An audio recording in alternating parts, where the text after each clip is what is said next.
در حقیقت وقف پراپرٹی کے غلط استعمال کو قانونی جواز دینے کی کوشش ہے، جس کو کمی کامیاب نہیں ہونے دیا جائے گا انشاءاللہ۔ الحمدللہ رب العالمین والصلاة والسلام على سیدنا محمد وعلى آلہ وصحبہ اجمعین، اما بعد، اعوذ باللہ من الشیطان الرجیم، بسم اللہ الرحمن الرحیم، ولا تہنوا ولا تحزنوا وانتم الاعلون ان کنتم مؤمنین، صدق اللہ مولانا العظیم۔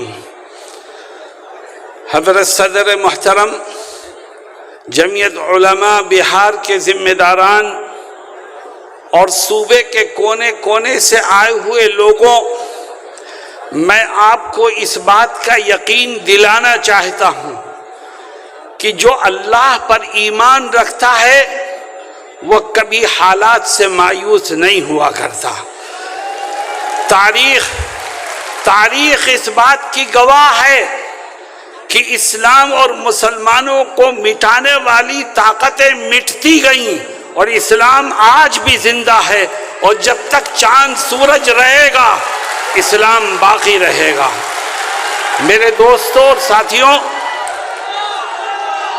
حالات یقیناً پریشان کن ہیں، مگر آپ کا کام حالات سے گھبرانا نہیں ہے، آپ کا کام حالات کے رخ کو موڑ دینے کا ہے۔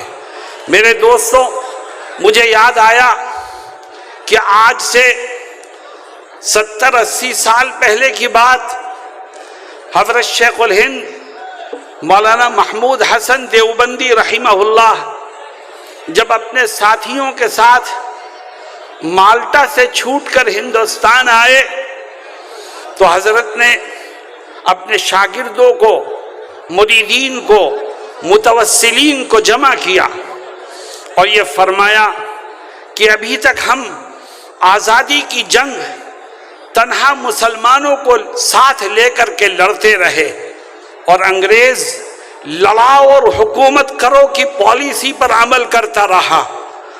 اب ہمیں اپنے ساتھ ہندوؤں کو بھی لینا ہے، مسلمانوں کو بھی لینا ہے، سکھوں کو بھی لینا ہے، عیسائیوں کو بھی لینا ہے، اور جب سارے ہندوستانی مذہب سے اوپر اٹھ کر انگریزوں کے خلاف کمر بستہ ہو کر میدان میں آئیں گے تو اس طاقت کو یہاں سے اپنا بوریا بستر گول کرنے پر مجبور ہونا پڑے گا۔ دنیا نے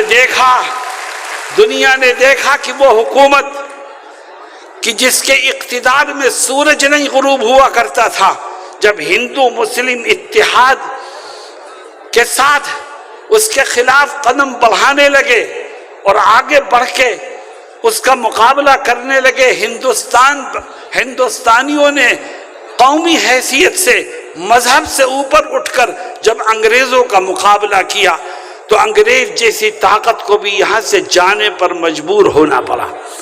میں نے گزشتہ دنوں کچھ سیاسی پارٹیوں کے فرقہ پرست لیڈروں کی زبان سے ایک نعرہ سنا ہے، میں اس نعرے کو صحیح سمت دینا چاہتا ہوں۔ وہ کہتے ہیں کہ بٹو گے تو کٹو گے، میں بھی کہتا ہوں کہ بٹو گے تو کٹو گے۔ ہندوؤں، مسلمانوں، سکھوں، عیسائیوں سب ایک ہو جاؤ۔ جب اس ملک میں رہنے والے سب ایک ہو جائیں گے تو فرقہ پرستوں کا منہ کالا ہوگا اور یہ ملک امن و امان کا گہوارہ بنے گا۔ آج ملک کو بانٹنے کے لیے، آج ملک کو تقسیم کرنے کے لیے نئی کوششیں ہو رہی ہیں۔ جمعیت علماء نے آپ کو آواز دی ہے، جمعیت اس ملک کی رکھوالی کرتی ہے۔ جمعیت کے بزرگوں نے اس ملک کی آزادی کے لیے وہ قربانیاں دی ہیں کہ جس کی مثال دنیا کی کوئی قوم پیش نہیں کر سکتی۔ آج ہمارے بزرگوں کے بنائے ہوئے کانسٹیٹیوشن کو، آئین کو بدلنے کی کوشش ہو رہی ہے۔ یاد رکھو، جب تک اس ملک کا سیکولر آئین باقی رہے گا اس وقت تک یہ ملک متحد رہے گا، اور جب ملک کا سیکولر آئین ختم ہو جائے گا تو یہ ملک بھی ٹکڑوں میں تقسیم ہو جائے گا۔ اور آؤ ہم طے کریں کہ ہم اپنے بزرگوں کے بنائے ہوئے سیکولر آئین کو تبدیل کرنے کی کسی کوشش کو کامیاب نہیں ہونے دیں گے۔ میرے دوستوں اور ساتھیوں، قومی یکجہتی کا پیغام جمعیت علماء ہمیشہ دیتی ہے، اور وہ یہ کہتی ہے کہ مسلمانوں اسلامی اخلاق اور کردار کے ذریعے سے غیروں کو اپنانے کی کوشش کرو۔ جس دین و دھرم کو ہم ماننے والے ہیں اس میں ایک دوسرے کا احترام کرنا، ایک دوسرے کو معاف کرنا، ایک دوسرے کے ساتھ حسن سلوک کرنا، اس کی بڑی اہمیت ہے۔ اس لیے ہمیں اس ملک کو ہمیشہ جوڑنے کی کوشش کرنی چاہیے۔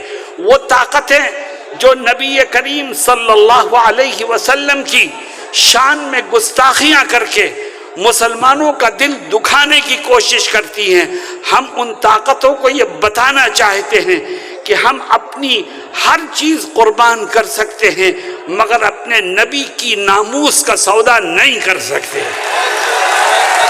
میرے دوستوں اور ساتھیوں، جہاں تک ہو سکے گا ہم نبی کریم علیہ السلام کی عزت و ناموس کی حفاظت کرتے ہیں اور انشاءاللہ آخری دم تک کرتے رہیں گے۔ میرے دوستوں اور ساتھیوں، ابھی آپ نے ایک تجویز سنی اوقاف سے متعلق۔ میں نے دلی میں بھی کہا، آپ سے بھی کہتا ہوں کہ اوقاف یہ کس کا سرمایہ ہے؟ یہ ہمارے بزرگوں کا سرمایہ ہے۔ یہ اوقاف ہمارے بزرگوں کی دین ہے۔ کسی نے زمین وقف کی ہے مسجد کے لیے، کسی نے زمین وقف کی ہے مدرسے کے لیے، کسی نے زمین وقف کی ہے قبرستان کے لیے، کسی نے زمین وقف کی ہے غریبوں اور بیواؤں کی مدد کے لیے۔ یہ ہمارے بزرگوں کا سرمایہ ہے۔ آؤ ہم اعلان کریں کہ ہم اپنے اس بزرگوں کے سرمایہ کو خود استعمال کریں گے، کسی کو اس میں دخل دینے کی اجازت نہیں دیں گے۔ ہمارے بزرگوں کا سرمایہ ہے، ہم اس کی حفاظت کریں گے، ہم اس سے فائدہ اٹھائیں گے، ہم اس کو استعمال کریں گے۔ ہاں، اگر کسی جگہ کوئی وقف پراپرٹی کا غلط استعمال کرتا ہے تو حکومت اب قانون کے مطابق اس کے خلاف کارروائی کرے، وہ مجرم ہے اس کو سزا دے۔ لیکن قانون وقف پراپرٹی کے سلسلے میں کوئی ترمیمی بل لانا، اس کو ہم یہ سمجھتے ہیں کہ یہ ترمیمی بل در حقیقت وقف پراپرٹی کے غلط استعمال کو قانونی جواز دینے کی کوشش ہے، جس کو کمی کامیاب نہیں ہونے دیا جائے گا انشاءاللہ۔ میرے دوستوں اور ساتھیوں، مدارس کے سلسلے میں بھی بات آپ نے سنی۔ حقیقت یہ ہے کہ آج اگر یہ دیش آزادی کا سانس لے رہا ہے تو یہ انہی مدارس سے نکلے ہوئے جیالوں کی قربانیوں کا نتیجہ ہے۔ اگر ہمارے بزرگ اور دارالعلوم دیوبند کے اکابر اس دیش کی آزادی کے لیے قربانیاں نہ دیتے تو آج بھی یہ دیش غلامی کی زنجیروں میں جکڑا ہوتا۔ میرے دوستوں اور ساتھیوں، جمعیت علماء نے آپ کو آواز دی ہے، اور جمعیت کے صدر محترم حضرت مولانا ارشد مدنی مدد اللہ العالی آپ کے سامنے تشریف فرما ہیں۔ آپ اگر حضرت کی آواز میں آواز ملائیں گے اور جمعیت کے ساتھ کھڑے ہونے کے لیے تیار رہیں گے تو انشاءاللہ جمعیت کی آواز میں قوت پیدا ہوگی، اور جب جمعیت کی آواز میں قوت پیدا ہوگی تو دشمن راہ فرار اختیار کرنے پر مجبور ہوگا۔ ہم یہ سمجھتے ہیں کہ انشاءاللہ جمعیت نے ماضی میں بھی قوم کی، ملک کی، اسلام کی، مسلمانوں کی خدمت کی ہے، آج بھی کر رہی ہے، اور جمعیت اپنا فریضہ انشاءاللہ مستقبل میں بھی ادا کرتی رہے گی۔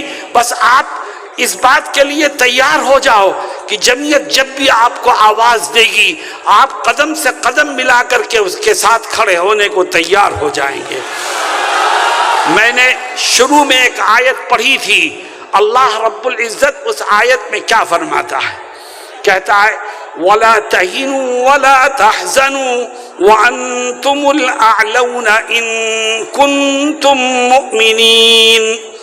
اللہ کہتا ہے حالات سے پریشان مت ہو، گھبراؤ مت، غم اور دکھ میں مبتلا مت ہو، تمہارا رب تم سے وعدہ کرتا ہے، زمین و آسمان کا مالک وعدہ کرتا ہے، کہتا ہے میں سر بلندی تمہیں کو عطا کروں گا، کامیابی تمہارے ہی قدموں کو چومے گی، دشمن تمہارے سامنے جھکنے پر مجبور ہو جائے گا، بس تم ایک کام کر لو۔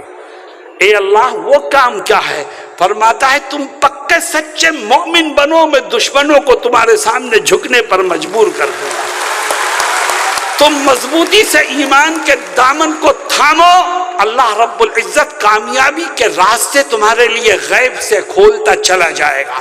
جمعیت علماء یہ علماء کرام کی جماعت ہے، اور یاد رکھیے علماء جب کوئی بات کہیں آپ سے تو اس میں مذہب کی، قرآن کی اور حدیث کی تشریحات موجود ہوا کرتی ہیں، جس کو نظر انداز نہیں کیا جا سکتا۔ آج آپ جوش سے آئے ہیں، پوری قوت کے ساتھ آواز کو بلند کرنے کے لیے آئے ہیں، جمعیت کا یہ پیغام لے کر کے جائیں کہ انشاءاللہ کامیابی آپ ہی کو ملے گی، بس آپ ایمانی تقاضوں پر عمل کرتے ہوئے ہمیشہ اس بات کے لیے تیار رہیں کہ مولانا ارشد مدنی جب آواز دیں گے آپ ان کے قدم سے قدم ملانے کو تیار ہو جائیں گے۔ اللہ رب العزت ہم سب کو صحیح انداز سے سوچنے اور صحیح رخ پر کام کرنے کی توفیق عطا فرمائے۔ وآخر دعوانا ان الحمد للہ رب العالمین۔ جزاک اللہ جزاک اللہ جزاک اللہ، تقبل اللہ۔ مولانا کے خطاب کا ہر جملہ آب زر سے لکھنے کے لائق ہے، خاص طور سے وہ مکر اللہ واللہ خیر الماکرین۔ حضرت نے فرمایا بٹو گے تو کٹو گے، بہت دل کو لگ گئی یہ بات۔ یہ پیغام یہاں سے لے کے جائیے کہ ہندوستانی بٹیں گے تو کٹیں گے، اس لیے ہندو مسلم سکھ عیسائی جتنے ہیں سب بھائی بھائی ہیں، یہی ہمارا نعرہ، یہی ہمارے بزرگوں کا نعرہ ہے۔ نہ ہم بٹیں گے، نہ بٹنے دیں گے، نہ بانٹنے والوں کو کامیاب ہونے دیں گے۔ اب میں کلمہ تشکر پیش کرنے کے لیے ریاست بہار کے صدر محترم حضرت مولانا بدر احمد مجیبی دامت برکاتہم سے درخواست کروں گا کہ وہ تشریف لے آئیں اور کلمہ تشکر پیش فرمائیں۔